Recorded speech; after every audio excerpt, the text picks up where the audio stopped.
everyone. This is Rob Phelan here from The Simple Startup. I am here with Jon Lewis from Mr. Jon and Friends. Mr. Jon is going to tell us today about the business of being in the music industry, and not just any music industry. Mr. Jon works with kids. So this is a very particular type of music industry, and I'm super excited to dive into this and see how does this actually work. Because this is all about small businesses and what it takes to start a small business just like this. So, Mr. Jon, or Jon Lewis, welcome to the Simple Startup. Hi, Rob. Thanks so much for having me be here. It is really cool to be able to talk to you because first and foremost, my son is a big fan. So if he was awake right now, he's napping, he would probably be like, jumping in the background, waiting for the music to start. So I'm kind of glad he's not here. But I've got instruments and such in case that happens. Awesome. So just a little bit of background on you. 2 Parents' Choice Awards for your music. You've got 5 albums, 3 of which are for kids. That's really cool. So how did you get started? Well, I was a music lover my whole life. I grew up in just average family, playing songs, listening to my dad's records on his record player. I took piano lessons as a kid. I took trombone lessons. I was in choirs. And so just music was a part of my life. As I got into college, I started songwriting just to express myself and try out some different instruments. I started learning guitar and learning piano a little more. And then fast forward 10 years, I got married, I started having kids, I started working with kids, and that's when things kind of shifted into kids' music. Okay, so you said you went to college. Yep. What did you go to college for? Was it something music related? It wasn't at all. I went to college to be a youth minister, a pastor for teenagers. And that's what I studied. And then when I got out, I kind of worked at some different churches, and I did a lot of different things in my 20s, all from working in a sawmill to running an after school program at a middle school to cleaning daycare centers. I feel like I did everything in my 20s. And then when I got in my 30s, I started working in libraries in a children's department. And that's what I did for 10 years. Okay, wow, really cool. So studying to be a pastor, that already is it's in the same line as education. You were planning to work with people, to be in that kind of leadership role and I think it translates well to entertainment because you are more comfortable being in front of groups, you're comfortable delivering a message. And essentially that's what music writing is, right? You are delivering a message, but through the medium of song. Yeah, I found that so much of my path has helped where I'm at right now. All of the classes that I took in college about, like you said, being up in front of people, talking in front of people, music and creating something and then presenting it. A lot of that informs what I do now, which has been helpful. Okay, so tell us a little bit more about what you do now. What is Mr. Jon and Friends? So Mr. Jon and Friends is basically dancey, silly, funny songs for kids. I'd say roughly 1 to 5. It stretches a little bit, so I perform at elementary schools and such. But when I was starting, I remember sometimes I play with a band.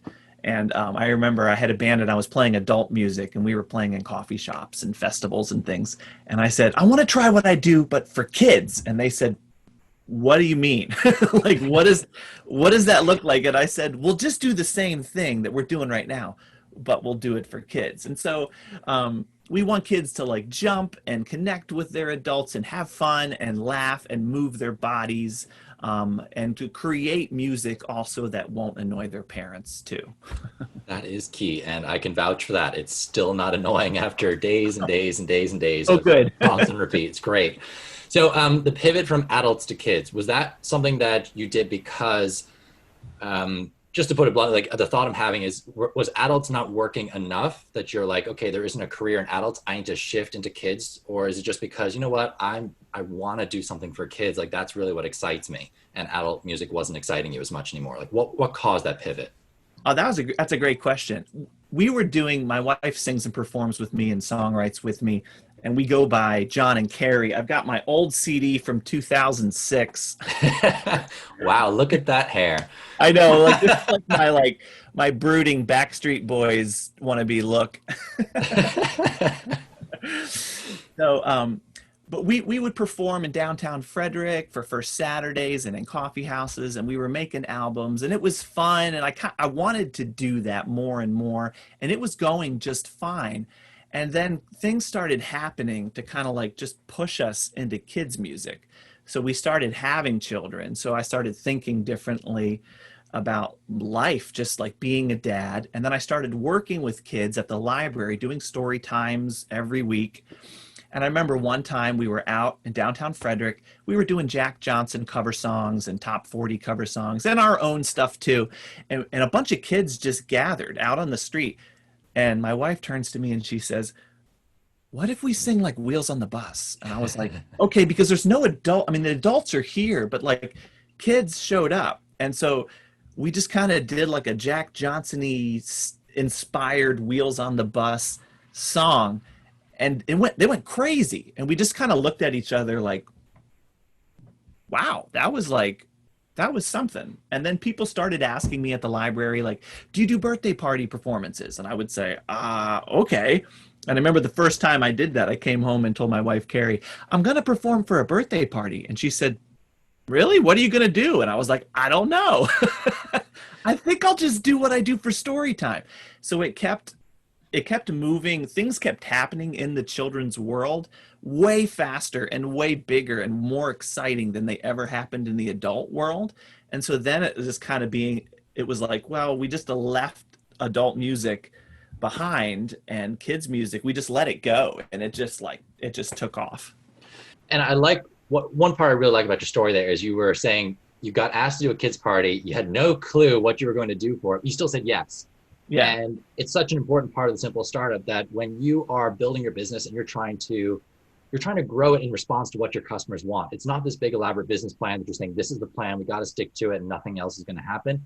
You grow and tailor as you hear more from your customers. And you just said, well, I don't really know how it's going to look yet, but I'm going to say, yes, I'm going to make it happen. And that's just such an awesome attitude to have. I love that point. That was really great. Okay. So now you've made the transition to being a full-time musician. And I think you told me you did this just over a year ago. And of course, we are recording this at the end of 2020. So, a year into doing this, the 2020 pandemic happens and all live events pretty much get shut down. What happened to Mr. Jon and Friends then? Did it just disappear? Did you have to go do something else? Like, how did you react to this, like pretty much your entire plan just getting shut down? Yes, I lost hundreds of shows. I was sitting on my deck with my son. He was reading a book and I'm working on emails and I'm booking the future. And this is like, mid-March. And then all of a sudden I get all these emails coming in. We're canceling this show. We're canceling this show. We're canceling this show. And I check the news and the pandemic is happening and the world's shutting down. And I look at my calendar and I'm like, I quit my job like 10 months ago to do children's music full time. And now I don't have anywhere to work. What do I do? And I had heard people talk about Zoom and online virtual performances and a few of these like Facebook Live phrases that I never looked into.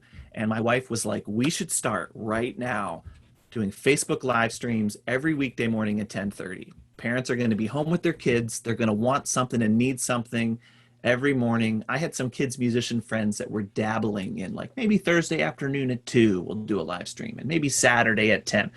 But my wife was like, we should just do it like every day, kind of like it's like a old school like Mr. Rogers like TV show. They know that's coming on and they can be there. And we did that for 3 months. We did 60 live stream shows and we just put in PayPal and Venmo donate links.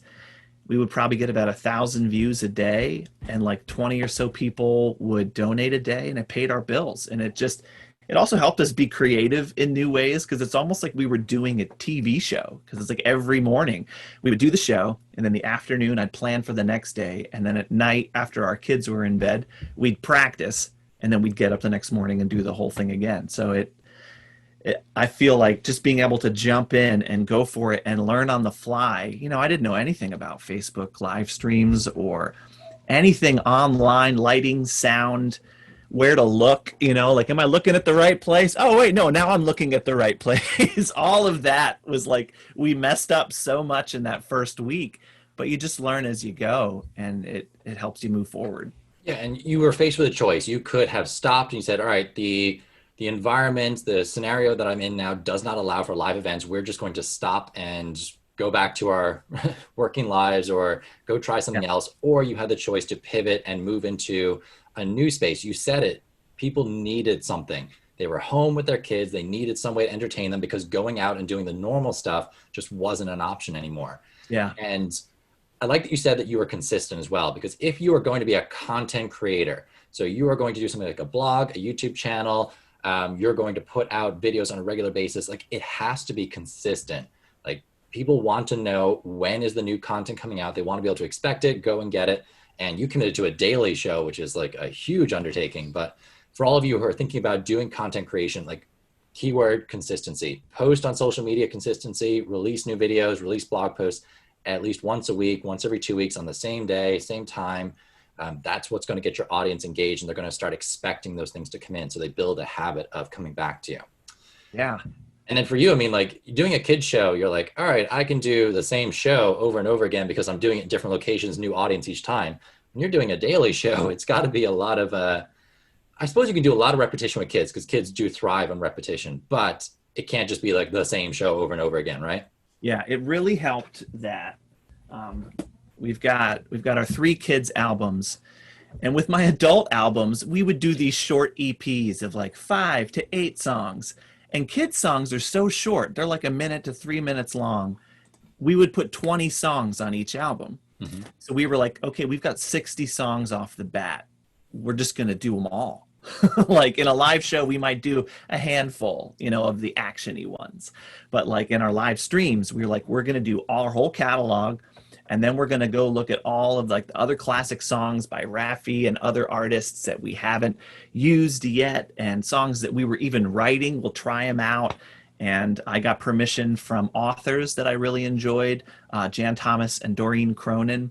And I asked them if I could use their picture books with permission, and they said yes.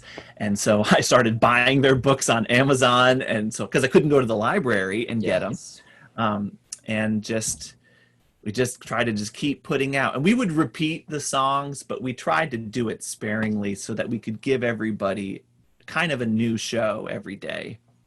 And it makes me think of something there. You asked for permission from the authors to use their books as part of your show. How does that work with music? If the music is not your own, it's not original, what do you have to do? So for any aspiring musicians out there who want to play and maybe do shows where they charge for it, what do you have to do with regards to music that's not your own? Yeah, that's a great question. I mean, you really just have to get permission if it's written within the last 60 years or so. Like, great thing about kids music is there's so many classic songs that are public domain, like Old MacDonald. Who wrote Old MacDonald? I don't know. Somebody wrote it like 300 years ago. I mean, something a long time ago. So those kinds of songs that are public domain that have been around forever, you can use without permission. But Raffi is a big children's artist who's been around since the 70s. He's kind of like the Elvis or the king of kids music. And I've reached out to him a couple times and asked for permission to use his songs. And I just have to fill out a form and jump through a few hoops. But as long as you get the permission, you can do that. But that's an important thing to do. I know my son is 12 and he likes doing things online and creating videos on YouTube on his channel and things. And he's always trying to get the rights to songs that he hears so that he doesn't get like flagged or copyright claimed, or in trouble for using music without permission. And do you typically have to pay a royalty to do that, or is it just a case of obtaining permission? Sometimes it depends on the on the artist. Sometimes you have to pay royalties to them. Sometimes you might get a smaller artist and just ask them if you can cover their song or use it, and they'll say yes. Okay. So I want to dig a little bit into the business of Mr. Jon and Friends, because this is about small businesses. Live performances, I'm assuming you get bookings, there's a deposit and payment that goes with that. So that one's pretty straightforward. But now in this virtual environment, how do you make money for your business? Yeah, that's great. We've had to really think outside the box with virtual land and to think, let's do what we do and get our content out to people, but create ways where people could pay us for some new things.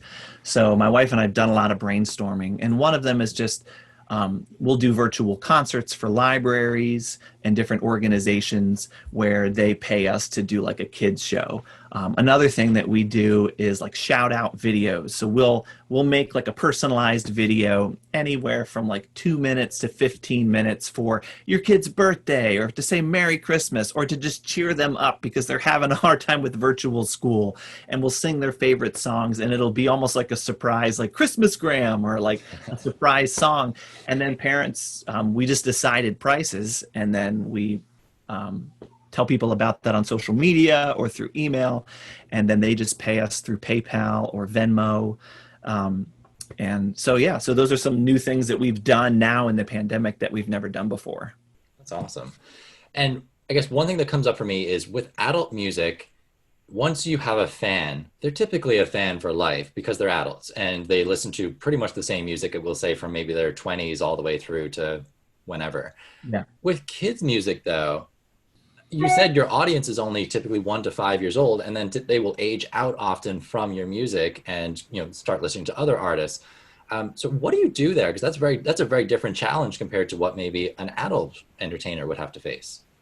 Yeah, that's a great question. It's completely different than adult music, like you said. And I still follow bands that I liked in college, 20 years ago, that are still together and are playing and making records, and I'm still checking out their music and listening to them. I like new music too, but I like, the old stuff I liked when I was in my 20s and I discovered them. The great thing about kids music, though, is a lot of times families have more kids.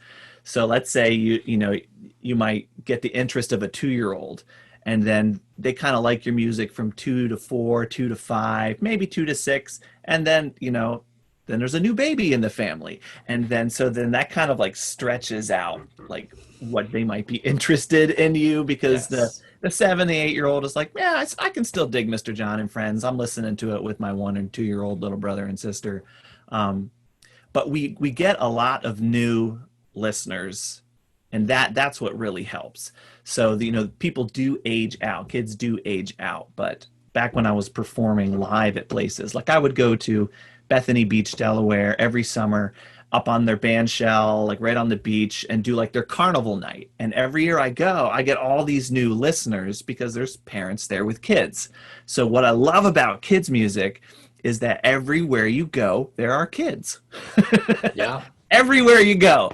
And kids, they're so honest with you, is what I love. They will tell you exactly what they feel about your music. They will like it or they won't. I've been doing shows where they've been like, is this over yet? Are we done? Yeah. And I'll be like, let's do the hokey pokey and then we'll wrap it up. But yeah. Yeah, and I was just thinking, like, there's less genres of music for kids music. So like you probably have, even though it's a smaller market, you might grab a larger market share with your music because there isn't as much choice to go around when it comes to kids music. Right. It's Okay. growing a lot. There's this new movement called kindie. So instead of indie, like an independent artist, you're Yes. kindie with a K. And I've actually gone to a conference in Philly called KindieCom, where kids musicians get together and they'll bring in like Laurie Berkner or some really popular name in children's music, and they have like a keynote speaker, and you can go to workshops, kind of like what you're doing now, like helping people with small businesses. They help Yes. us with the different problems that we face as kids musicians. That must be one of the most positive, energetic places in the world, because like what it takes to be a kids entertainer or to work with kids in general is just a lot of energy and enthusiasm, and just bubbliness that, not everybody has that. And I've worked with kids a lot in the past for like soccer coaching and teaching, but it's so draining sometimes. Like it takes a lot to do it. So if you are thinking about working with kids in the future, guys, you can be the best content writer in the world. You can have the best songs, you can do whatever, but if you don't have that personality, that energy that goes with it, kids will be able to tell. And like Mr. Jon said, they will call you out on that and they'll be like, oh, you're not entertaining. Get out of here. Yes, it's true. Or they'll just walk away. I've played for a group of 2-year-olds and they're just like, they'll leave in the middle of the song and they don't care. But that's what I love it about them. They just Oh, go yeah. go with the flow. No filter. It's fantastic. That's what I love about my own son right now. He'll just tell you exactly how it is. Yeah. All right. One part of your, I guess, earlier days was when you were releasing albums, which is another way of making money that we haven't even talked about yet, like the whole releasing an album side of things. But one particular part was that you did a Kickstarter to get an album out there. And first of all, I want you to tell me about like the whole process of releasing an album, and then what was Kickstarter and how did it help? Yeah, well, let me just talk to Kickstarter real quick. What I love about Kickstarter is it's a way to get your whole community, friends and family and fans on board with a project that you're doing. And then you feel like you're all making it together so that when you finally come out with the album, it was like this communal process that everyone helped you do. So you put up a video on Kickstarter talking about yourself and your music. And then what's fun about it is people can buy different packages. Like you just pay $15 and you get the new album, or you pay 30 and you get the album signed with a special note, or you pay like 75 and you get a specially made video that comes with the album and the signature, and you can kind of go along and choose the packages. So people they're supporting you, and then it's fun because it's live and it's only up for like a month. And let's say you're trying to raise $2,000 to help you with some of the costs of making an album. If you don't get $2,000, you don't get anything. Like you have to hit your mark. So that's kind of exciting as a community because everyone's tracking it, and it's in real time. It's going up and up and up and up. So everyone's kind of watching to see, is he going to hit his goal? And we're helping and we're talking about it on social media.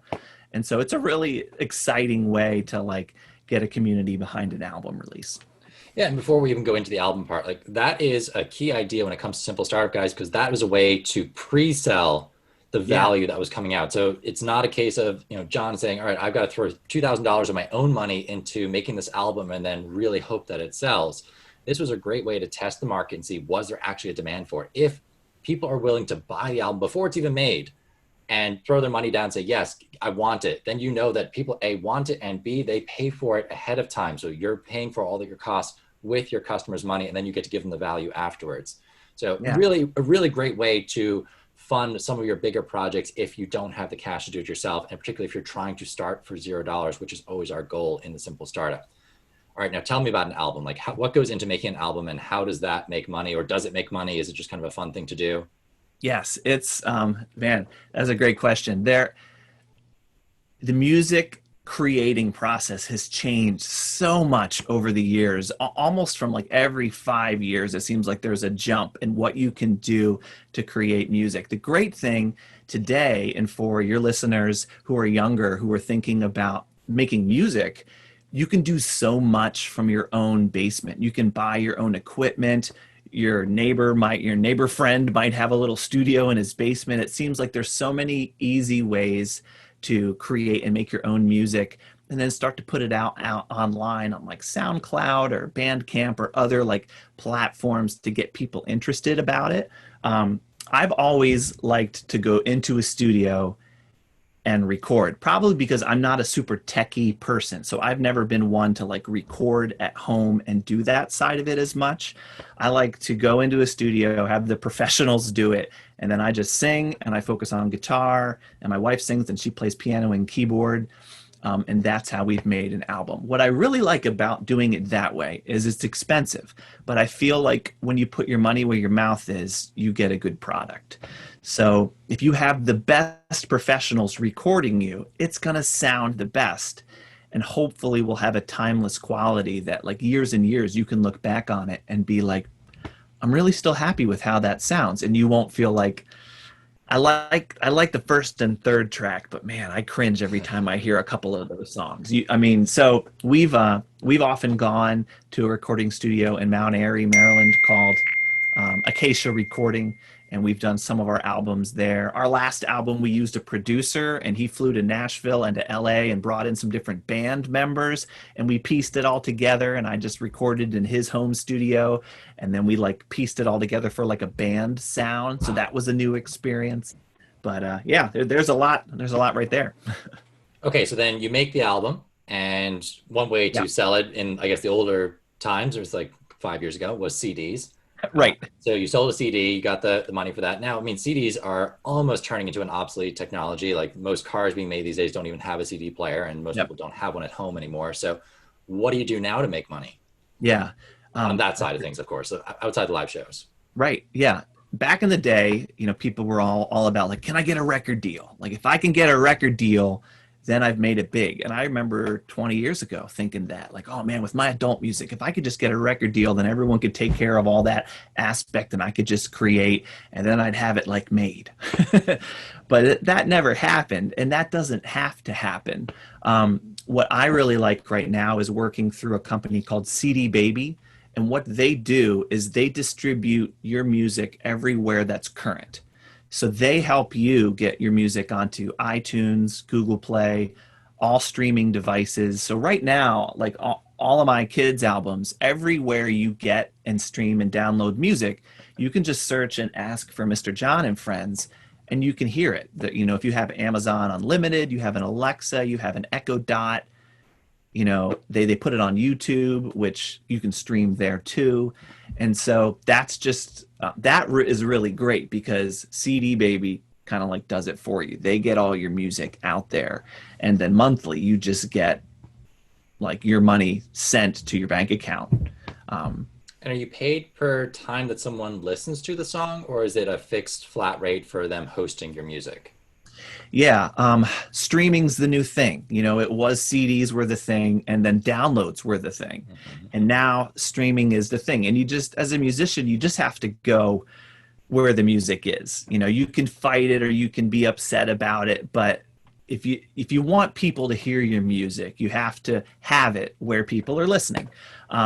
The thing about streaming is maybe get a penny for like every 7 times a song is streamed. Oh man.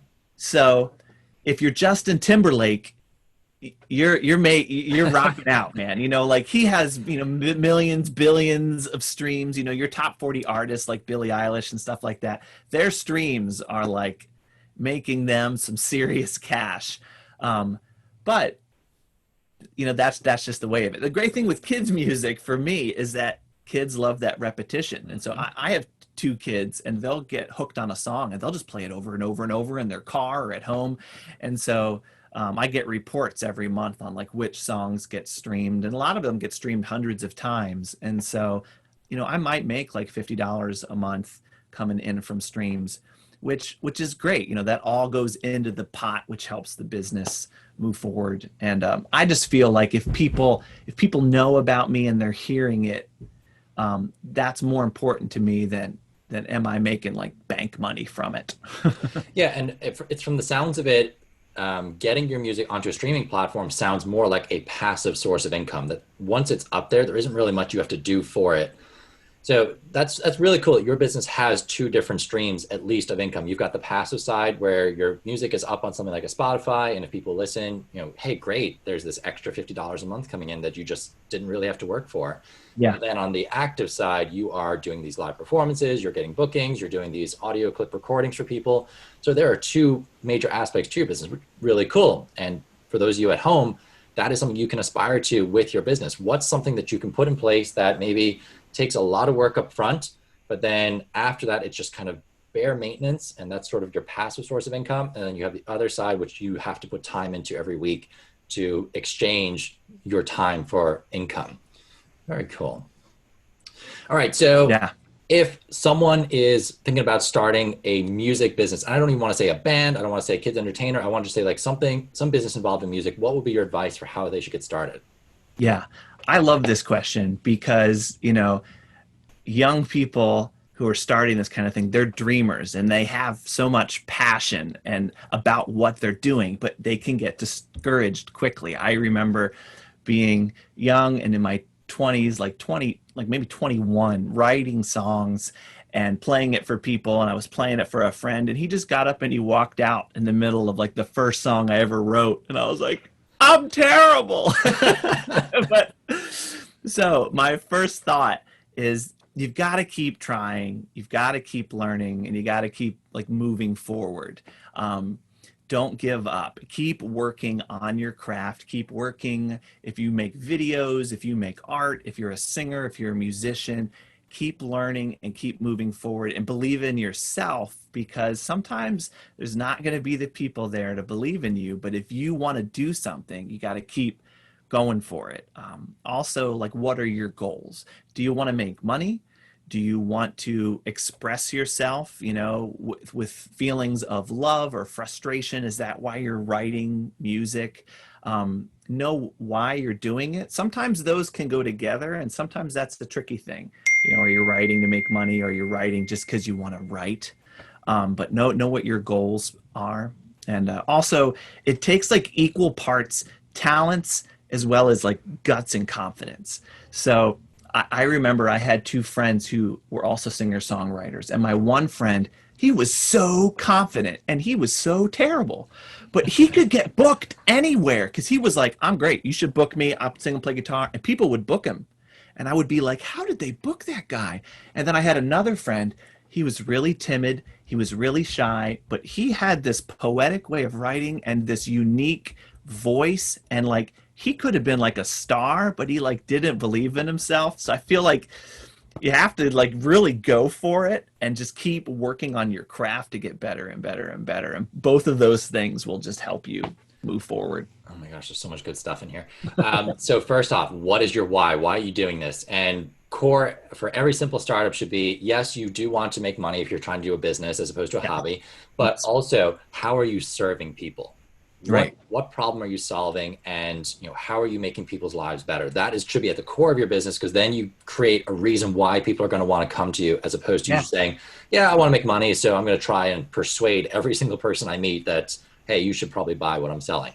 If you can just solve a problem for them, that process becomes very easy. And you heard the example earlier of Mr. Jon saying, hey, there are parents at home who have young kids and they need entertainment on a daily basis. So 10:30 every day, we're going to solve that problem for parents.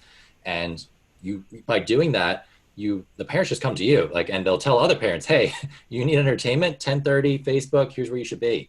And by doing that, you create those super fans who are going to tell all their friends about you. And that word of mouth is one of the most powerful advertisements you can have for a business, way more so than any amount of posters, flyers, Facebook advertisements you can do. Getting a recommendation from somebody who is a satisfied customer is going to be so powerful for your business. So definitely, focus in on that sort of thing. All right. The last part I'd like to ask my small business owners who come on and join us is, what is one challenge that you are facing in your business right now that you want the public's help with solving? Yes, I love that. I I live in organized chaos. So you see behind me, it looks great. But if you can see the rest of my office, there's like t-shirts around, there's instruments, there's papers I've written things on. And so I don't know if that's part of being a creative, but like I feel like I have my hand in so many pots in terms of my business. I'm sending emails and I'm writing songs and I'm recording something, and then I'm traveling to do a socially distant outdoor show, and then I'm back, and like I almost feel like I would like some tips on how to be a little more organized and streamlined in terms of making everything come together. I feel like I can get it all set, but behind the scenes, it's like just everything's going everywhere. But then like, we're ready here. Doesn't this look nice? And I'm dressed and I'm everything, but everything else is chaos. That's the great thing about Zoom. All you need is like this little window of like clean tidiness, and everything else can be whatever. I'm wearing sweatpants. Okay, so you guys have your challenge there. So a lot of different balls in the air and trying to keep these plates spinning and all these other metaphors going on. Like, how do we bring more organization into our lives when we want to also focus on creation? So that's a great question, and one that a lot of entrepreneurs face. We're very much like all about the idea and getting it in place and going. And there's going to be some aspect of your business that doesn't really excite you very much, or you don't find you're particularly strong at doing in the beginning. How do you overcome that? So if you have advice for Mr. Jon, please put it in the comment section of the video. All right. I think that's it. Is there any last piece of advice you want to give to our viewers? No, I just love that you're doing this. I love that you're inspiring the next generation with making their own business and their art and getting tips and tricks. I mean, it's wonderful that you're passing this info down for people, and it's just going to really help people be better at what they're trying to do. Oh, thank you so much. All right. Thank you very much, Mr. Jon. We'll see you soon. All right. Thanks.